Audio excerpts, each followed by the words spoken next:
Iseng ya? Iya, jadi karena bisa gitu loh. itu apa? Kenapa aku nggak dipanggil gitu? Halo Sheberians, welcome to Sheber Podcast.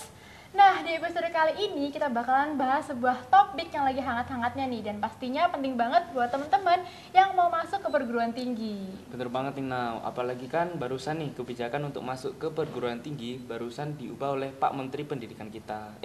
Manggilnya Pak apa Mas ya? Lebih ke Mas sih kayaknya. Iya sih, tapi nggak penting juga sih Nau. Yaps, nah di episode kali ini kita nggak mungkin membahas ini sendirian karena di antara kita nih belum ada yang masuk ke perguruan tinggi. Iya bener banget Nau, jadi pada kesempatan kali ini kita berkesempatan untuk mengundang bintang tamu spesial nih Nau. Aku kasih clue dikit nih. Siapa bintang tuh? Tamu kita ini salah satu siswa berprestasi di SMA 4. Wow, keren banget. Dah, nih Mas Dimas ya.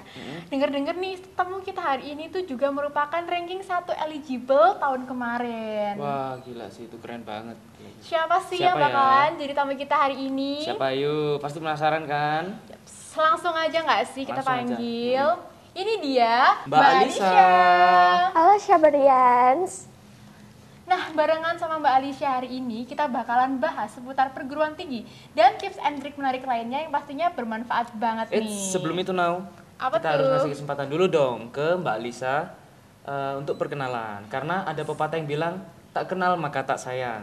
Yaps, bener banget. Mbak Alisa boleh banget dong memperkenalkan dirinya ke Sheberians. Oke, halo Syaberians. Perkenalkan, nama aku Alisa Salsabila Suwandi, biasa dipanggil Alisa.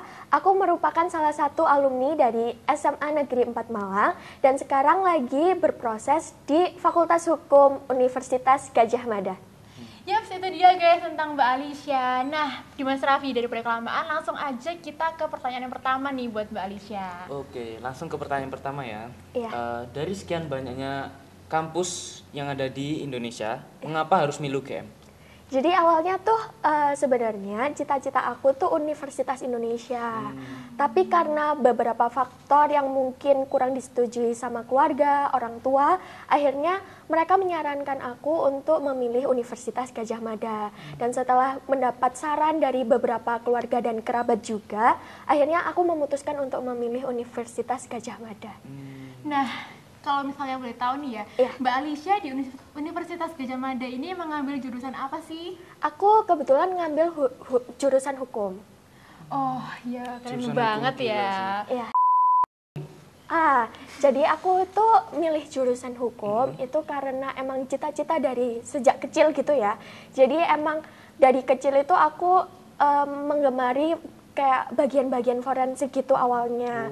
Suka nonton, kamu tahu NCIS sama FBI gitu nggak? Oh, tahu FBI yang iya di channel HBO itu kan? Iya itu. Wah. Nah, terus semakin aku beranjak dewasa, SMP itu aku mulai tahu jurusan hukum itu. Terus kebetulan ternyata beberapa keluarga aku juga ternyata lulusan dari hukum juga. Akhirnya aku mulai mutusin buat fokus ke jurusan itu. Berarti emang awalnya tuh emang suka hal-hal kayak misteri dan Iya, benar-benar. Iya. Iya. Oke. Gitu. Eh, Nah, untuk masuk ke perguruan tinggi Universitas Gadjah Mada ini pastinya gak gampang nih ya. Nah, Iya. kira-kira gimana sih tips belajar dari Mbak Alisa sendiri? Kalau aku jujur emang tips belajarnya yang nggak gimana-gimana. Aku emang dari SMA juga belajar mandiri, terus juga ada mungkin les private juga. Tapi aku emang ningkatin nilai sama mungkin ikut beberapa lomba aja buat menunjang SNMPTN itu. berarti kalau yang les privat itu nggak rutin berarti? Cuma kalau dibutuhin aja atau emang Iya. rutin? Iya, emang kalau misalnya ada beberapa materi yang aku kurang bisa menguasai sendiri, aku butuh bantuan dari guru les privat aku di rumah gitu.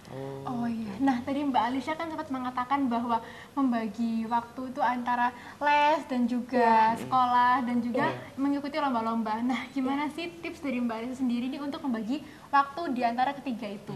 Kalau aku sih mungkin butuh waktu ya untuk membagi waktu itu. Bener banget. Jadi kadang emang capek sih, tapi mau nggak mau harus dilakuin kan. Kayak misalnya habis sekolah itu dari pagi sampai sore itu terus langsung les. Terus kalau nggak gitu hari Sabtu walaupun itu hari libur tapi tetap les atau mungkin cari-cari info lomba gitu. Jadi itu sih tips dari aku. Emang harus kerja keras dulu biar bisa membuahkan hasil gitu kan. Berarti emang dari Mbak Alisa sendiri ini kan keterima di UGM nih. Gimana sih perasaannya waktu pas udah tahu keterima gitu? Seneng banget dong. Iya. Siapa sih yang nggak seneng keterima di Universitas Gadjah Mada. Yang merupakan kampus nomor 1 di Indonesia nih ya teman-teman. Dan dari Mbak Alisa sendiri tuh apakah ada tekanan pas masuk ke UGM ini? Sebenarnya emang mungkin karena universitas favorit juga ya. Jadi emang beberapa teman aku juga yang dari beberapa daerah, banyak daerah lah istilahnya, itu emang yang diambil pastinya pintar-pintar dan ambis-ambis serta kritis-kritis juga kan.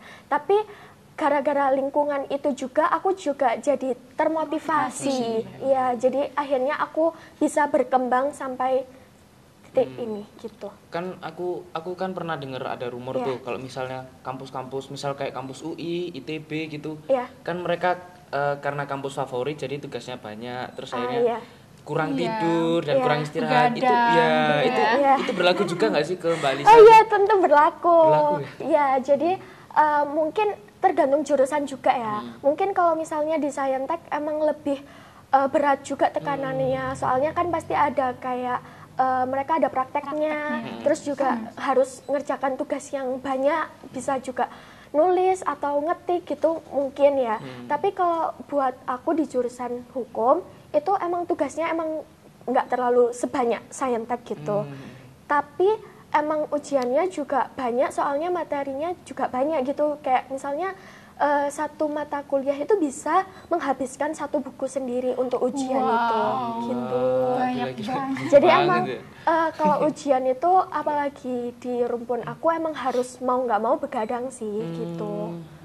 Tapi aku juga punya tips gimana caranya biar begadang itu nggak membuat stres gitu ya nggak tertekan banget gitu. Gimana tuh Mbak Alisa? Jadi kalau aku sendiri kita emang perlu belajar, tapi kita belajarnya itu gimana caranya biar efektif gitu.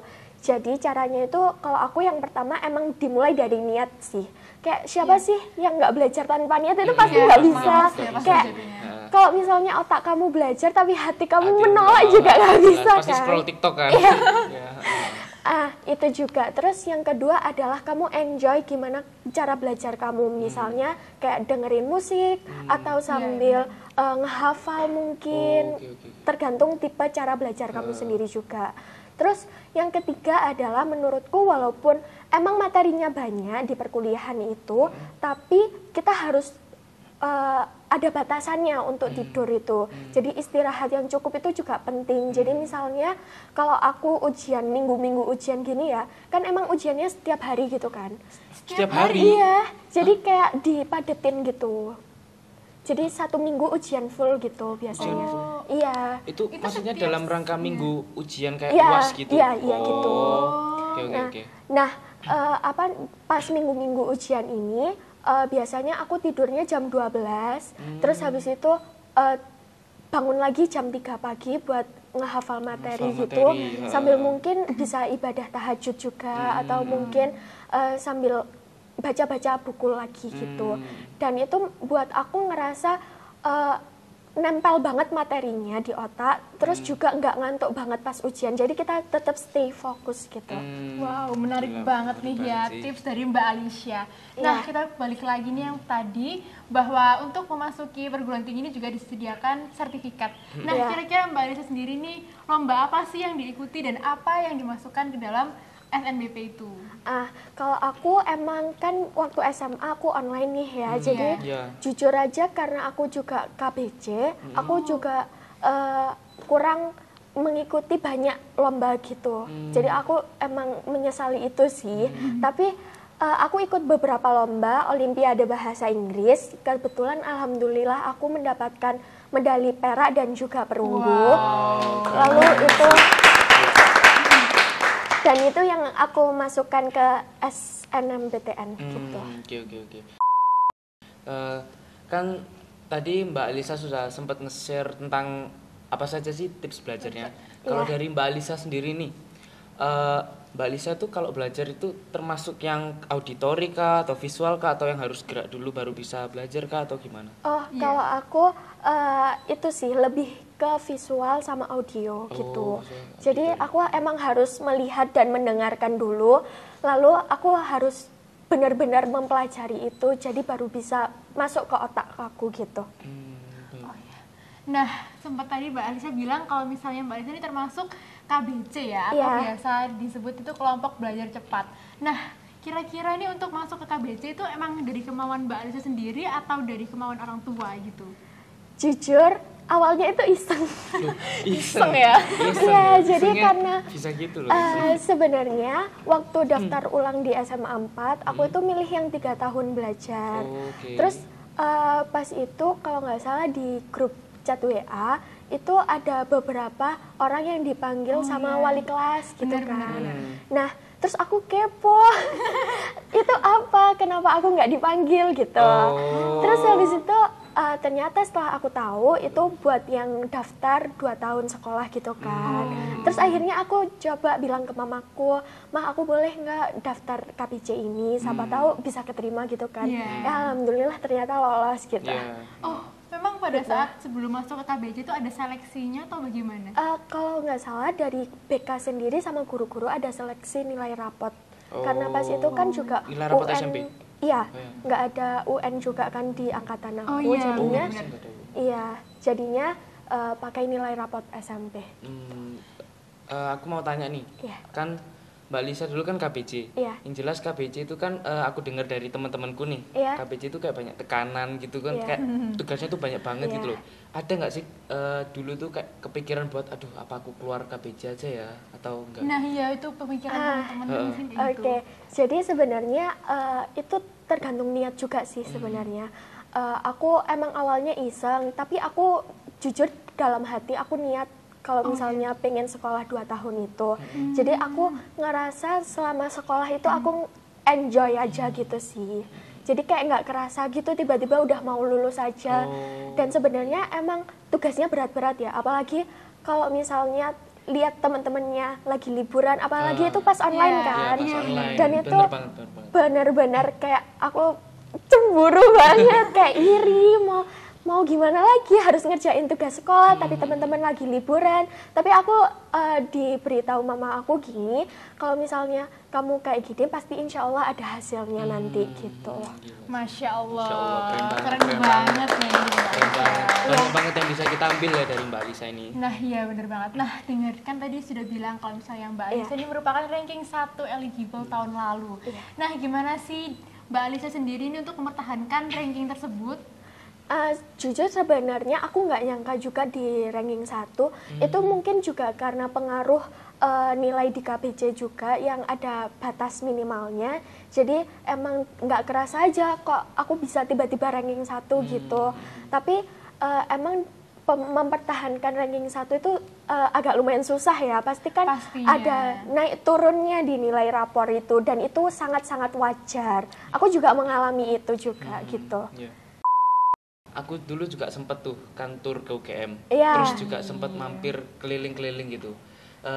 Menurutku UGM itu kan kayak rindang banget ya, UGM itu kayak sejuk banget gitu kan. Kalau misal kita muter-muter UGM-nya itu kayak enak banget gitu gak sih? Wah iya bener banget. Terus pohonnya rindang semua kan? Iya. Terus juga kalau nggak salah aku sempat mampir ke kantinnya kan. Terus kayak beli-beli jajanannya itu kayaknya murah-murah banget. Iya banget. Kan? Aku hidup di Jogja itu kebetulan jujur 1 bulan itu cuma 1 juta. Itu tidak termasuk uang kos ya. Maksudnya sewa kos itu nggak termasuk.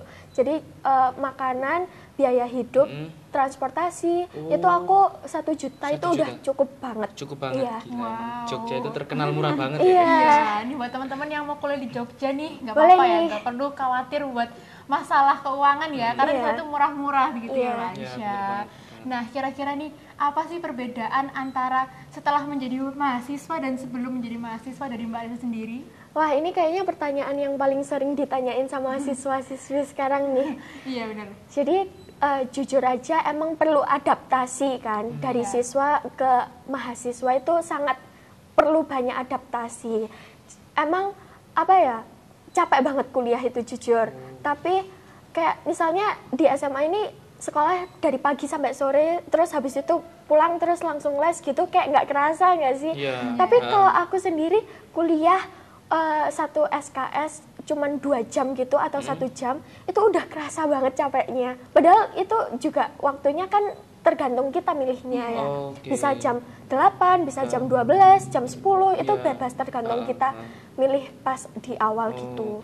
Tapi setelah itu aku merasa aku enjoy sih. Itu juga karena teman-teman di lingkungan kampusku yang juga ngedukung aku, terus juga mungkin karena kita sama-sama anak rantau ya, jadi kayak misalnya kalau aku ada perlu apa-apa atau minta tolong, mereka juga pasti bakal bantu aku gitu. Iya bener banget. Gini ya. Berarti ada komunitas dong itu antara kayak anak rantau yang di UGM gitu ada? Sebenarnya nggak ada sih kalau kayak gitu, tapi tiap daerah itu pasti ada. Tiap daerah pasti ada. Kayak Tiap dari daerah, Malang ada, iya dari ada Bandung ada. gitu. Yang masuk ke UGM, terus biasanya gitu kita juga dibantu sama kakak-kakak tingkat buat adaptasi gitu. Oh, berarti emang lingkungan yang di UGM itu baik banget ya, walaupun mereka terkenal ambis atau tapi walaupun mereka terkenal ambis atau sangat mengejar nilai gitu, tapi mereka tetap peduli terhadap sesama gitu ya. Emang mereka itu jujur aja, kalau apalagi di Fakultas Hukum ya, pasti itu anak-anaknya kritis-kritis, ambis-ambis. Aduh, kalau misalnya nggak belajar beberapa hari aja udah ketinggalan banyak banget gitu. Tapi aku ngerasa enjoy karena misalnya aku kurang paham beberapa materi gitu, teman-temanku langsung bantu aku gitu. Kayak bantu, ini gimana, ini materinya kayak gini. Terus mungkin kan emang dosen nggak kayak guru di SMA gini ya. Jadi dosen itu cuman di kelas mungkin nyuruh kita presentasi, atau dosen cuman ngajar itu cuman dikit doang. Jadi kayak apa sih, kenapa kayak gini gitu. Padahal SMA pasti diajarin terus kan. Terus kalau misalnya di SMA pasti kalau misalnya kita nggak ngerti bisa langsung tanya ke guru gitu. Nah itu kita juga bisa tanya ke guru itu lewat chat atau WhatsApp gitu kan, media sosial lainnya. Tapi kalau dosen itu karena pekerjaannya yang lebih banyak mungkin ya, jadi pasti jawab chat aja kadang susah banget gitu. Ya, diajak janjian itu kayak sulit banget. Iya benar banget. Iya. Nah berikutnya nih ya, Mbak Alisa nih di Universitas Gadjah Mada ikut suatu organisasi gitu atau mungkin enggak sih? Aku ikut beberapa 2 organisasi sih sebenarnya di Fakultas Hukum. Jadi ada organisasi karena aku Fakultas Hukum, jadi ada kayak peradilan semu gitu, namanya Sparta. Sama di beberapa universitas lain di kayak misalnya komunitas Fakultas Hukum aja ya, tapi itu ada yang namanya ALSA. ALSA itu Asian Law Student Association gitu. Susah nggak sih bagi waktunya itu? Sebenarnya kayak susah-susah gampang sih. Asalkan niat aja sih. Kalau misalnya kamu udah tertarik sama organisasi itu, kayak bawaannya jadi enjoy gitu. Iya benar. Apalagi teman-temannya juga ngedukung kita gitu buat bisa masuk ke organisasi itu. Dan juga di organisasi itu kita juga diajarin banyak hal, nggak cuman tentang Fakultas Hukum doang, tapi juga gimana nanti persiapannya di masa depan, kayak misalnya lowongan pekerjaan yang mungkin ada di Fakultas Hukum itu sendiri, atau juga mungkin misalnya kita mau ikut lomba gitu ya, itu pasti dibantuin sama kakak tingkat dan alumni-alumni UGM gitu. Sangat support system banget nih ya. Iya, itu juga sih, salah satu pilihanku kenapa aku memilih UGM itu. Alumninya itu benar-benar kuat banget. Kayak misalnya ada lowongan pekerjaan nih. Nah, kita itu yang dikasih tahu dulu di grup. Jadi, ini loh deh ada lowongan pekerjaan, ada magang gini. Ada lomba-lomba ini, kamu coba ikut deh gitu. Berarti emang ketika kita udah masuk di UGM itu kayak udah terjamin gitu ya kalau misalnya kita setelah lulus tuh mau kemana gitu, ada gambarannya gitu. Soalnya kenapa aku ikut organisasi juga itu karena kalau dari kakak tingkat aku sendiri itu mereka itu sudah punya hubungan, jadi kayak udah punya koneksi, ya benar banget, koneksi ya. Antara sama kayak law firm gitu, kayak perusahaan hukum gitu. Jadi mungkin lebih mudah menjadi pengacara atau notaris gitu. Nah, ngomongin tentang pekerjaan nih ya tadi ya, banyak orang yang bilang kalau misalnya ketika kamu kuliah nih jangan lupa juga buat ngemagang-magang. Benar apakah banget. Mbak Alicia sudah mulai kepikiran atau sudah mencoba bahkan gitu? Sebenarnya kalau setelah aku lihat sendiri di Fakultas Hukum sama UGM gitu ya, magang itu kebanyakan itu minimal dari semester 3 atau 5. Jadi aku belum bisa ikut magang itu. Jadi lebih banyak sih aku manfaatin buat lomba-lomba gitu sih gitu. Seputar UGM nih. Iya. Kan aku kepo. Kan UGM itu di Jogja kan? Iya. Terus aku dengar ada berita-berita tentang klitih gitu. Itu sebenarnya beneran apa enggak sih? Itu beneran sih sebenarnya. Iya. Jadi itu kayak sekumpulan anak SMP atau SMA gitu, tapi lebih banyak ke SMP sih. Itu kayak gimana caranya dia tuh biar bisa masuk ke geng gitu. Jadi kayak dia mau membuktikan dirinya gitu. Jadi kayak melakukan kekerasan gitu ke orang-orang yang mungkin lewat gitu. Agak serem gitu ya. Iya. Pernah nggak sih ada rasa was-was gitu waktu lagi di jalan gitu tiba-tiba? Iya. Terus takut ada apa gitu. Sebenarnya klitih itu kan adanya dini hari ya. Gitu. Jadi mungkin kalau buat aku yang di Jogja mungkin lebih ke nggak keluar malam nggak keluar malam-malam gitu pas dini hari gitu. Atau mungkin kalau misalnya mau keluar malam atau ada acara ada temennya gitu. Itu sih. Tapi klitih itu juga nggak di sekitar UGM juga. Dia itu kayak mengelilingi Jogja gitu. Ada sebutannya jalannya namanya Ring Road gitu. Ring Road, pernah dengar. Iya. Nah itu jalannya emang sepi. Iya, gitu. Wah, nggak kerasa nih di Mas Raffi dan Mbak Alicia. Sudah berapa lama ini kita membicarakan hal-hal yang menarik banget nih ya. Bener banget sih Nao. Dan semoga dari podcast yang telah kita bikin ini menjadi para Cyberians di rumah itu menjadi semakin semangat dan termotivasi. Terutama buat teman-teman yang kelas 12 dan juga kelas 10, 11 yang juga mulai mempersiapkan menuju ke perguruan tinggi. Bener banget ya. Dan mungkin itu aja dari kami. Terima kasih Mbak Alicia sudah mempersiapkan waktunya dan juga sharing-sharing mengenai tips-tips kepada Cyberian di rumah nih. Oke, mungkin sekian dulu dari saya Dimas Raffi dan Diajeng Naura di sini dan juga ada Mbak Alicia di sini sebagai narasumber. Sampai jumpa di Cyber episode berikutnya. Bye bye.